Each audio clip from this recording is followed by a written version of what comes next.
बच्चों का ख्याल रखा है, कम से कम ऊपर छत और नीचे बैठने की व्यवस्था की है इन लोगों ने। और हमारे और आपके साहब दीदी और महादेव का कार्यक्रम है, यानी हमारा आपका कार्यक्रम है। हमारे यहाँ पे घर में शादी ब्याह होता है, सत्यनारायण भगवान में कथा होता है, महादेव का भी बहुत बार भजन होता है। तो कितना ख्याल करते हैं कि कोई आया है बाहर से तो उसको चाय पिला के भेजें। तो इतने लोग सब लोग बाहर से आए हैं, हम लोग जो स्थानीय हैं, हमारी आपकी जिम्मेवारी बनती है कि वो जब तक सकुशल अपने घर न पहुंच जाए तब तक हम उनकी मदद, उनको जो आवश्यक मदद है उनको जरूर पहुंचाएंगे।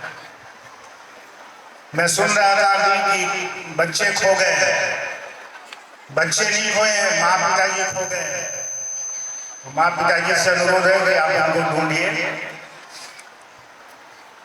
खैर मिल जाएगा। मेरा पहले से आप आना रहा है ये क्षेत्रों में, फॉरबिसगंज, अररिया और नेपाल के सीमावर्ती क्षेत्रों में, सीमांचल के क्षेत्र में। और आपसे मेरी बातचीत अमूमन होते रहते हैं, क्योंकि एक आध साल में एक आध बार मैं इधर आप लोगों से मिलने चला आता हूँ। दीदी भी आती है लेकिन थोड़ा सा उधर चली जाती है, तो इस बार इनको हम लोगों ने खींच के आपके बीच ले आया है कि चलिए गुरु बहनें और गुरु भाई आपको सुनना चाहते हैं, आपसे कुछ समझना चाहते हैं, तो उनसे हम लोग जरूर सुनेंगे, समझेंगे, क्योंकि बहुत नजदीक से, बहुत करीब से उन्होंने शिव शिष्यता को देखा है, साहब दीदी को जाना समझा है। तो कुछ हम लोगों को भी समझाए, कुछ हम लोगों को भी बताएं। अभी बहुत से गुरु भाई बोल रहे थे, मैं भी सुन रहा था, आप भी सुन रहे थे। साहब और दीदी से संबंधित बहुत सारी कहानियां हैं, बहुत सारी हैं, किताबों में लिखी हैं, लोगों की जुबानी आप सुनते होंगे। अभी एक गुरु भाई बोल रहे थे कि दीदी जिस गुरु भाइयों के लिए जहाँ भोजन बनता था कम हो जाता था, दीदी चली जाती थी, दीदी नीलम आनंद, तो भोजन नहीं घटता था, कोई गुरु भाई गुरु बहन हमारा भूखे नहीं लौटता था। बिल्कुल सत्य घटनाएं हैं ये, आप मानिए या न मानिए। कभी अपने महादेव से प्यार करके देखिए, जितना प्रेम हम और आप अपने परिवार के लिए करते हैं ना। आई बहुत सारी गुरु बहनें आई होंगी, घर में खाना बना के आई होंगी, पति आएंगे तो खा लेंगे, बच्चा लोग जाएगा तो खा लेगा। तो आप कितना चिंता करते हैं अपने परिवार के लिए। अपने उस परिवार में साहब ने कहा कि महादेव को भी शामिल करिए। महादेव तो पूरी दुनिया की चिंता करता है, क्या आप अपने महादेव की चिंता करते हैं कि महादेव खाया कि नहीं खाया? भोरे भोरे नींद खुलता है तो हाथ चला जाता है मेरा, चाय आया कि नहीं आया, निहारिका जी चाय बना के रखी कि नहीं रखी। सुबह सुबह चाय का नशा दिमाग में है। साहब ने कहा ये महादेव का नशा सुई के नोक के बराबर भी अगर दिमाग में घुस गया तो फिर 84 लाख योनियों में महादेव को न प्रणाम करने की जरूरत पड़ेगी, ना आपको 3 सूत्र करने की जरूरत पड़ेगी। जिधर देखिएगा महादेव दिखेंगे, जो बोलिएगा सो महादेव की तरह होगा। तो कम से कम अपने परिवार में उसको तो शामिल करिए। हम और आप कहाँ रखते हैं महादेव को? अपने घर में खूंटी पे नहीं, काठी ठोक के टांग देते हैं महादेव को, या छोटा सा गोलकी में जो महादेव भगवती का मूर्ति ला के रख देते हैं।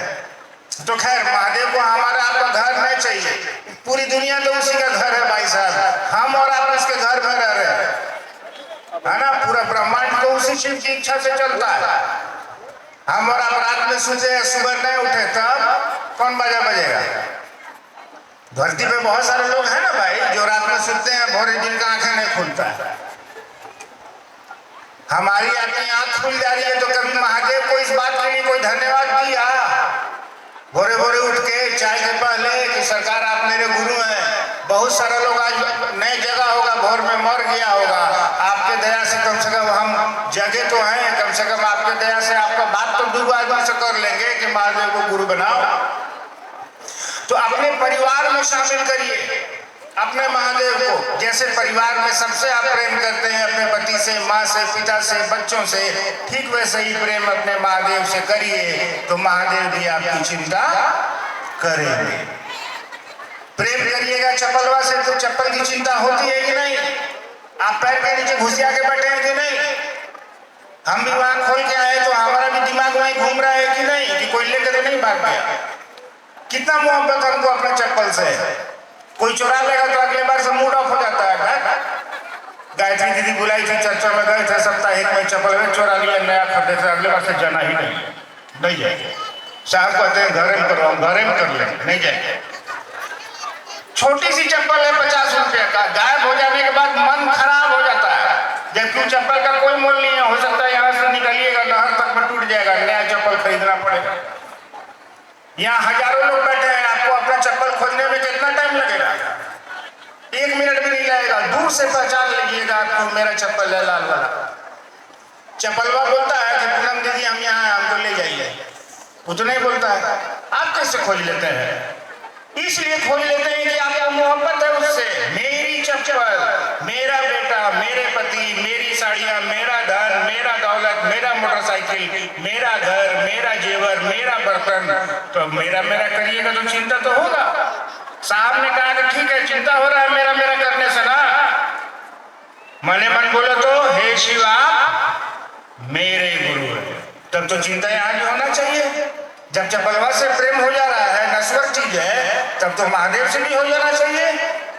धीरे धीरे यही प्रेम आपका शिव से हो जाएगा और फिर पूरी दुनिया बदल जाएगी, आपकी दशा बदल जाएगी। छोड़िए दुनिया को कौन देखा है, व्यक्ति बदल जाएगा तो व्यक्ति से ही ना समाज, और समाज से ही समष्टि यानी दुनिया बनती है।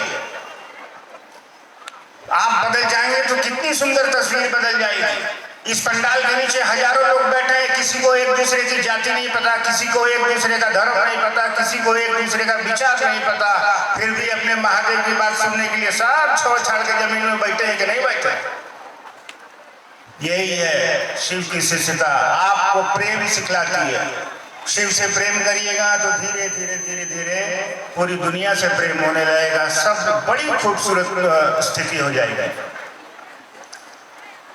तो साहब ने इसके लिए आसान से उपाय दिए कि 3 सूत्र करो ना यार। 3 सूत्र में तो कुछ लगता ही नहीं है, और इसको सूत्र भी मत बोलो, ये 3 को काम है करने के लिए। जैसे सुबह आप उठती है तो पति के लिए नाश्ता बनाती हैं कि जाएंगे दुकान पर नाश्ता बना कर दे देते हैं, जाएंगे खेत पर कलावा बना कर दे देते हैं, है ना। ये आपकी दिनचर्या है, ये आपको डेली करना है। जाएगा बच्चा स्कूल, टिफिन बना के दे देते हैं, फिर पति आएंगे सामने, बच्चा आएगा सामने, खाना बना के रखते हैं आप, सास ससुर है घर में, उसको दवाई खिलाते हैं आप। ये आपकी ड्यूटी है। अपनी ड्यूटी में महादेव का भी एक ड्यूटी शामिल कीजिए कि चाहे कोई बाहर जाने का मौका घर से नहीं मिल रहा है, कोई बात नहीं है, कोई फोने करेगा तो उससे बात करेंगे कि हे दीदी महादेव को गुरु पर मान लीजिए, बड़ा कमाल के गुरु है, कुछ करना नहीं है, 3 को काम करना है, इसको भी शामिल कीजिए। महादेव की बात क्यों छोड़ेंगे?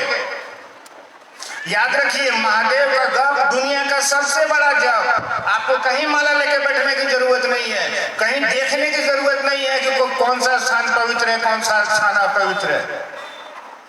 आपको जहां मन करता है आप अपने मन से उस जगत गुरु शिव को याद करिए, वो आपके लिए खड़े हो जाएंगे। उसकी चिंता करिएगा तो वो आपकी चिंता करेगा ना, वो तो करता ही है, लेकिन आप उससे संबंध नहीं बना पा रहे हैं। आप बच्चे की चिंता करती है ना कि स्कूल गया है बबुआ, 4 बज गया है अभी तक नहीं आया, चिंता तो हो रही है, परवाह होती है, प्रेम में परवाह होती है। बच्चे से प्रेम करिएगा तो परवाह होगी कि बबुआ स्कूल से नया आया है। दुनिया में सारा बच्चा के लिए परवाह होता है क्या? आपको नहीं होता। अपने बच्चे के लिए परवाह क्यों हो रहा है? क्योंकि मनवा बुझ रहा है कि मेरा है। ठीक साहब ने शिष्य अनुभूति में लिखा कि हे शिव आप मेरे गुरु हैं, मैं आपका शिष्य हूँ, मुझ शिष्य पर दया कर दीजिए। उन्होंने कहा कि शिव को भी मेरा झूठे मेरा समझो, रसरी आवर जागते सिर पर पड़त निशान। झूठे महादेव को झूठे मूठे आप दवाई खाइए ना माथा दर्द का, आपको विश्वास नहीं है दवाई पर, लेकिन खाइए, माथा दर्द हुआ ठीक हो जाएगा, तब तो बुझिएगा ना। तो महादेव पर भरोसा नहीं है, लेकिन उस शिव को आप पर भरोसा है, वो आपके अंदर भरोसा पैदा करना जानते हैं, क्योंकि वो गुरु है। तो शिष्य बनिएगा तब ना, आपके गांव में बहुत बढ़िया स्कूल है, अब बचवा कह रहा है कि हम जेबा नहीं करेंगे, तो कैसे पास करेगा, कैसे अफसर बनेगा, कैसे इंजीनियर बनेगा? आपको पेट में दर्द है, आप कह रहे हैं कि हाँ वो तो मालूम है कि बहुत बढ़िया अस्पताल है फारबिसगंज में, तो जाना कौन चीज है? अस्पताल नहीं जाइएगा तो पेट दर्द नहीं ठीक होगा, जाना होगा। मालूम है कि महादेव गुरु है तो मानना कौन चीज है? तो महादेव गुरु है तब तो चेला बनना होगा, कोई उपाय नहीं है। अरे कोई वकील है तो कोई उसका क्लाइंट होगा ना, कोई डॉक्टर है तो कोई मरीज होगा, कोई मास्टर है तो कोई उसका स्टूडेंट होगा। ठीक वैसे ही कोई गुरु है तो उसका कोई चेला होगा।